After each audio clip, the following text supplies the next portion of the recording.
সরকারের কাজে গতিশীলতা আনতে সকল শূন্য পদে দ্রুতই নিয়োগ শুরু হবে বলে জানালেন প্রধানমন্ত্রী তারেক রহমান। বিকেলে জাতীয় সংসদের বাজেট অধিবেশনে প্রশ্নোত্তরে অংশ নিয়ে তিনি জানান, সরকারি নিয়োগ কিংবা বদলিতে মেধা ও দক্ষতাকে প্রাধান্য দেওয়ার নির্দেশ দেওয়া হয়েছে। আসছে বাজেটে ব্যবসার সুন্দর পরিবেশ ও কর্মসংস্থানের উপর জোর দেওয়া হয়েছে বলেও জানান সরকার প্রধান। বিনিয়োগ বাড়ানোর নানামুখী উদ্যোগের কথাও বলেন সংসদ নেতা। বিস্তারিত শফিকুল হকের প্রতিবেদনে। মাননীয় স্পিকার, আপনাকে ধন্যবাদ। বিএনপি নেতৃত্বাধীন সরকারের প্রথম বাজেট অধিবেশনের চতুর্থ দিন বুধবার বিকেলে প্রশ্নোত্তর পর্বে নির্ধারিত প্রথম ৩০ মিনিট সংসদ সদস্যদের বিভিন্ন প্রশ্নের জবাব দেন সংসদ নেতা ও প্রধানমন্ত্রী তারেক রহমান। প্রশাসনও আমরা চাইছি জবাবদিহিতা নিশ্চিত করতে প্রয়োজনীয় যে সকল সংস্কার সেগুলোর উদ্যোগ গ্রহণ করা।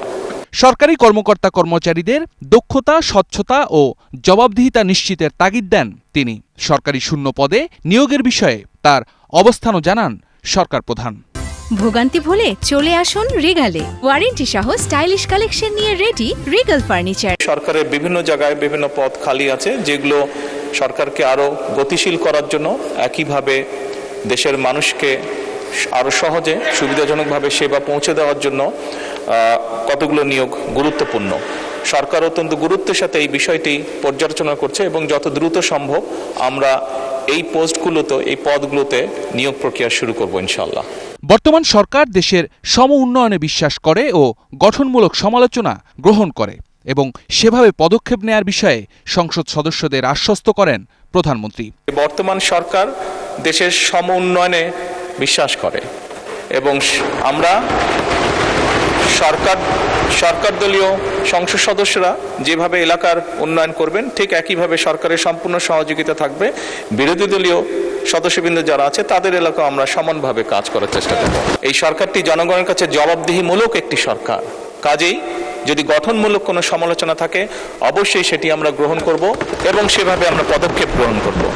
ভঙ্গুর অর্থনীতির বিপরীতে দেশকে ব্যবসা বান্ধব ও বিদেশি বিনিয়োগ আনার ব্যাপারে উৎসাহিত করতে সরকারের নেওয়া পদক্ষেপের কথা জানান তারেক রহমান। আমরা শুধু বিদেশি বিনিয়োগী যে আকর্ষণ করতে চাইছি তা না, একই সাথে আমরা আমাদের দেশীয় বিনিয়োগকারী যারা আছেন তাদেরকেও আমরা উৎসাহিত করতে চাইছি এবং ডিরেগুলেশন একটি পদ্ধতি যার মাধ্যমে আমরা এই কাজটি বাস্তবায়ন করতে যাচ্ছি। মাননীয় স্পিকার, বিদেশ থেকে সেটি কোনো বাংলাদেশি হোক অথবা কোনো বিদেশি হোক নাগরিক, আপনি যেটা কনসালটেন্ট বলেছেন, কনসালটেন্ট না করে ব্যাপারটা আমরা ওপেন রেখেছি, তারা যদি বিদেশি ইনভেস্টমেন্ট দেশে নিয়ে আসতে পারে তাহলে আমরা তাদেরকে সেইটির 1% বলেছিলাম 1.5 যে পরিমাণ ইনভেস্টমেন্ট তারা নিয়ে আসবে 1.5% তাদেরকে আমরা কনসালটেন্ট ফি বা কমিশন যেভাবে আপনি বলুন না কেন সেটা আমরা তাদেরকে দিব, ইনসেন্টিভ তাদেরকে আমরা দিব। প্রধানমন্ত্রী জানান, সরকারের 180 দিনের কর্মসূচিতে হেলথ কার্ডের বিষয়ে প্রকল্প অনুমোদনের অপেক্ষায়। একই সাথে আগামী অর্থবছরের মধ্যে 41 লক্ষেরও বেশি পরিবারের প্রধানের হাতে ফ্যামিলি কার্ড পৌঁছে যাবে বলে সংসদকে জানান সংসদ নেতা। আগামী অর্থবছরে ইনশাআল্লাহ আমরা টার্গেট করেছি মাননীয় স্পিকার, বাংলাদেশের সমগ্র বাংলাদেশে খুব সম্ভবত 41,20,000 পরিবারের হাতে, আমরা নারী প্রধানের হাতে এই কার্ডটি তুলে দিতে ইনশাআল্লাহ সক্ষম হব। আগামী 180 দিনের কর্মসূচির আওতায় জনগণকে হেলথ কার্ড প্রদানের একটি উদ্যোগ আমাদের রয়েছে।